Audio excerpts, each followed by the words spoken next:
I am Honeybee, aka Brandy. I am from St. Louis, but I'm really from Nebraska. My transition to the East Coast was a little bit different. So, liking the East Coast was difficult for me.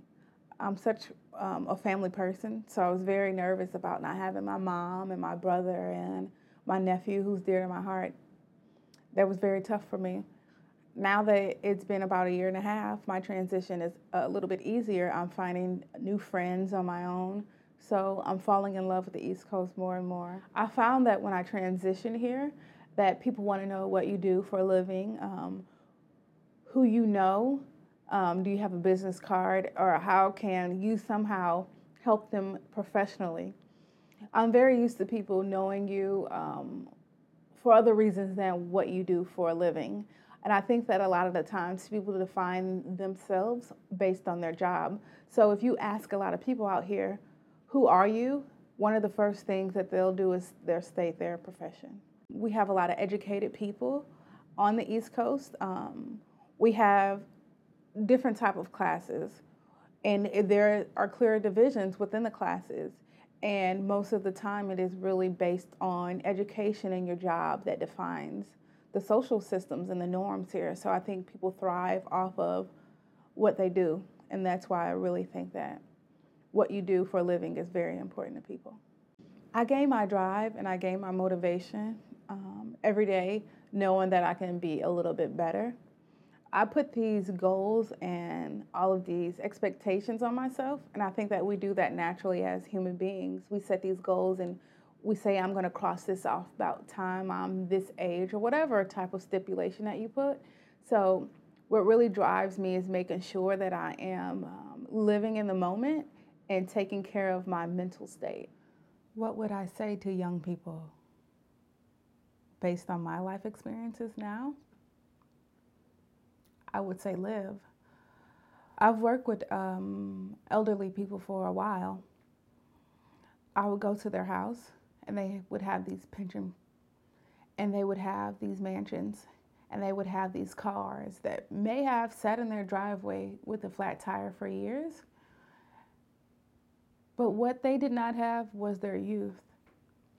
They also had a lot of stories, and the stories that they told a lot was to live and to make sure that you did it on purpose and you took the time to take trips and do things that made you happy, because at the end of the day, if the only thing that you're worried about is getting old and making sure that you have this secure or you have this lined up, you will miss the moment, and you'll have all this money in the bank and you'll be living at home waiting for me, the insurance agent, to come visit you so you can have a conversation. I would sit so many times in people's homes for hours just talking about their lives and what they coulda or shoulda did versus what they actually did and how it actually fulfilled their lives and how they wish they could take back time and do those things. And of course, you learn a lot of life lessons through people who are older. They call them old wives' tales. And it's no coincidence that a lot of the old wives' tales travel on from generation to generation. And one that is really consistent is that you have to live and you have to make sure that you find out your own identity and who you are and what makes you happy. Growing up as a kid in my house, my mom was the backbone.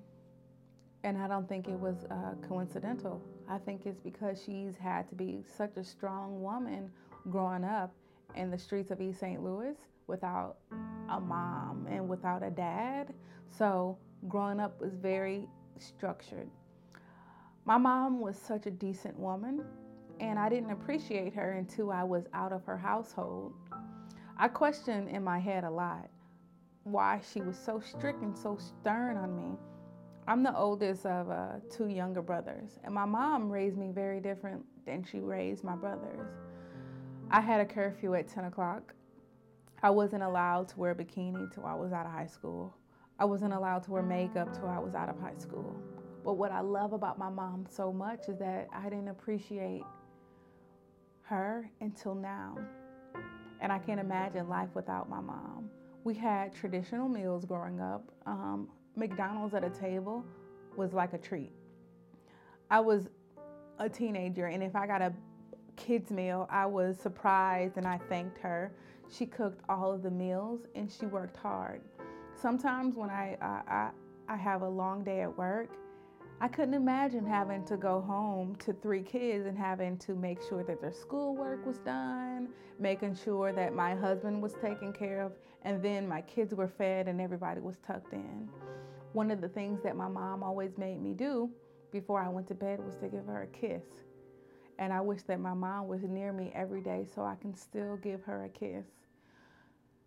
She was so structured, and I think that's what kids really lack today, and that's why kids are so undisciplined, is because they lack the same structure that my mom gave to me not even decades ago, but in recent years. She didn't let me stay out past the light being on, and I knew that was something that was instilled in me for a reason. She didn't let me listen to unfiltered rap music because she didn't want me being a woman who was objectified and thought that I was less of. She didn't let me get a grade past a B and think that it was acceptable to come in her house with a C grade and think that I was average. She raised me to be an exceptional woman, and that's why I really, really appreciate her, because she made me into a strong Black woman. And I don't think that I would be the same person without her. Everybody has an unconditional love for their mom. I find myself calling my mom just out of the whim or out of the blue, and I say, Mom, like, God really made you to be my mom. And every time she agrees, I see myself being a mom so I can see what it is to give birth, to carry a child for 9 months and then to love somebody like nobody else can love them. I say that because when I think about the love that I have for my mom and the love that she has for my brothers and I, it's so unconditional. To this day, I can't stay mad at my mom for more than a day. And it's almost like reverting to childhood when your mom disciplines you and right after she makes you give her a kiss, and it's all better. So I know that one day I want to experience having that love and joy and instantly falling in love with another person and knowing that I gave life to them. Another reason that I know that I want to be a mom is because I want to grow old and I want to see the fruits of my labor. I want to take care of a person and know that at the end of the day that I will be taken care of and that I'll have grandchildren to live on and be my legacy. Growing up, my grandma was a Jehovah's Witness, and that had a lot of clout with my mom. Even though my mother was really never a truly religious person, I didn't know that until I grew up. And I think that the things that she taught us was based on what she knew. For example, every now and then we would have Jehovah's Witnesses visit our family, and we would study, but it never stuck. It was almost like my mom was making sure that she taught me the lessons that her mom and her grandmother taught her. So when I'm asked like what type of person I am, the spirituality or the religious factor that I have or play in my life, I consider myself highly denominational. I don't judge anyone that's an atheist. I don't judge anybody that goes to church every week. I believe that everybody is all the same. And I believe that every night that I pray to a God that I know that exists. Me personally, I can look outside right now or look at the flowers or plants that I have in my life, and I know that there is a miracle within them and that it's a higher being that brings them life and that makes me function the way that I do. Even though I'm not a mom, I know that it's a miracle that someone can have a living being in their body for 9 months and then give life.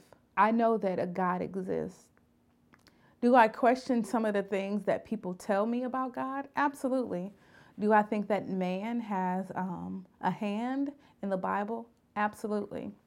Anytime that someone can tell me that I'm not free to love who I am and that love comes so natural to me and that you question it, but you live in sin every day and I don't judge your sin, I know that man has a hand in the Bible. So I consider myself very non denominational, but I know that God exists. I pray to a God every night. I have my own symbolism and I have my own type of rituals that I perform myself every day to make sure that I am giving thanks to God. I prayed when I was about 11 years old that I couldn't sleep peacefully every night unless I prayed to a God. And in my mind, if I don't pray to a God every night, even if it's for 5 seconds, I don't sleep well. So God is real. And whatever you call God, Jehovah, Allah, he or she is very real. You know, when asked the question if I have regrets, the only thing that I really like pops out of my mind is I know that I've loved women for such a long time, and I suppressed it for a while. And I go on the fence like if it's actually like a regret or if it's something that was supposed to happen like the way it was. If I was supposed to come out later in life versus like now. Because everything is like a learning lesson and I don't know, I don't really know if I would change it being in the life that I am now. I know with politics is very complicated. I know there are things that I want to be passed, such as Question 6 that just got passed in Maryland, so I can marry a woman and I have the full rights that a heterosexual couple has. But politics, it scares me. The economy in the United States is, again, one of the things that people don't like to talk about. You don't want to talk about how 2 years ago you could buy gas at dollars cheaper. And if someone raised that same gas price $1 a year ago, we would go into a frenzy. We don't want to talk about how a t-shirt used to cost $10 in a store and now it's all of a sudden $75 to get a designer t-shirt. We don't want to talk about how if you are not on government assistance in a public school, how your child has to pay dollars a day just to eat a meal. We don't want to talk about how you can't have electricity in your home without going broke. So right now we're going through a recession, and unlike the recession that happened before, people are surviving, but they're surviving on a whim. And right now I think that we are really segregating ourselves to create different type of social classes again. I think that we created a relaxed state of mind where everybody was thought to be created equal. And now we are shifting again. And now it's going to be a definite turn in events. And we are history in the making, where now we are going to see the rich, the middle, and the poor. It's unfortunate. I know, and my thoughts on love has remained the same since I've been a little girl. I've never seen myself as a picket fence type of girl. The little girl that wakes up and they dream about a white dress and a person that's going to take care of her for the rest of their life. But I have always known that true love exists and that there's someone out there for you who will love you unconditionally and you will do the same for them. So I believe in true love and it manifests itself. And you grow stronger every day. Say anything that's encouraging to people who are not out yet and who aren't living their life freely is that if people are truly loving of you, they will not only accept everything that's in your life and everything that you are, but they will love you unconditionally. So, like, when I came out, like, I wanted to, like, shout to the world, like, why isn't anybody surprised? I would come out to certain people and they would be like, oh, I was just waiting for you to come out. So I feel like that's a lot of people, their stories. They think that people really don't know, but they, like, people who really love you and who are involved in your life, they actually really know who you are. So if you come out and you speak loudly and proudly about who you are, people who are meant to be in your life for whatever rhyme or reason, they will stick around. My happiest moments in life, and that was going to the Oprah show.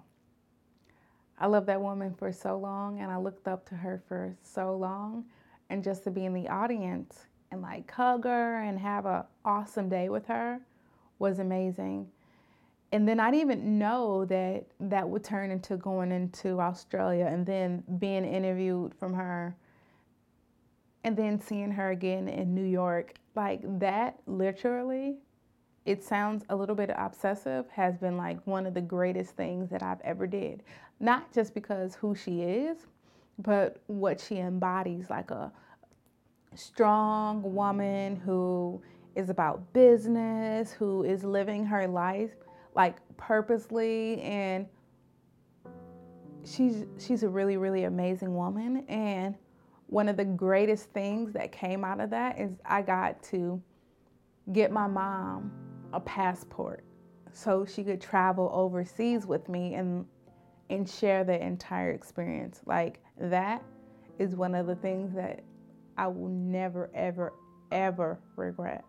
I loved Australia. It was beautiful, and not just because like the red carpet was rolled out. I loved Australia because it showed you like a different way to live, and it showed you how to really vacation, and that's the appreciation that I got from it. If I could go anywhere like from my choice and money wasn't an object, I would really be in Africa somewhere and living like amongst the people. I would really do it. I chose Africa because that's where my roots are, and I would want to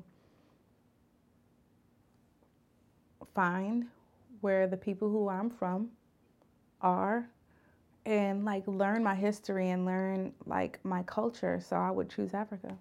It does intrigue me to learn like where I'm from and why I have the nose that I have and why my body is built the way that it is, and to have like an appreciation for it. As a sexual human being, the things that turn me on are not just physical things, but to be like mind fucked and to like have to think about somebody every day and to want to be around somebody every day, that's really what turns me on. Of course, I have like physical features that turn me on.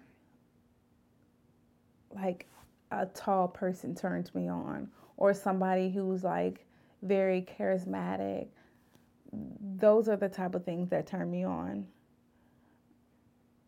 Somebody who like really knows themselves, that really turns me on. I think that the most discouraging thing that turns me off about women is the fast-paced movement. How fast women move. It's almost like you go on a date and you go on a second date and the third date like you're together and you have to be in a relationship. So I think that how fast women move in the lesbian community is definitely a turnoff to me.